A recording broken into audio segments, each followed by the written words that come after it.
తూర్పు గోదావరి జిల్లా కొవ్వూరు మండలం మద్దూరు లంకలోని వరద ప్రభావిత ప్రాంతాల్లో సబ్ కలెక్టర్ అశుతోష్ శ్రీవాత్సవతో కలిసి జిల్లా కలెక్టర్ ప్రశాంతి పర్యటించారు. వరద ఉధృతి ఎక్కువగా ఉన్న కారణంగా చేపల వేటకు గాని గోదావరి నదిలోకి కానీ వెళ్లవద్దని కలెక్టర్ విజ్ఞప్తి చేశారు.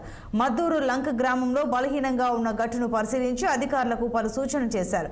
ఎగువ ప్రాంతాల్లో భారీ వర్షాలు కురుస్తున్నందున గోదావరికి వరద నీరు తగ్గే వరకు అధికార యంత్రాంగం పూర్తి అప్రమత్తంగా ఉండాలని ఆదేశించారు. పంట పొలాల్లో నీరు నిలిచి ఉంటే బయటకు పంపే ఏర్పాట్లు చేసుకోవాల్సి ఉందన్నారు. పునరావాస కేంద్రంగా గుర్తించిన స్కూల్ భవనాల వివరాలు అధికారులను అడిగి తెలుసుకున్నారు.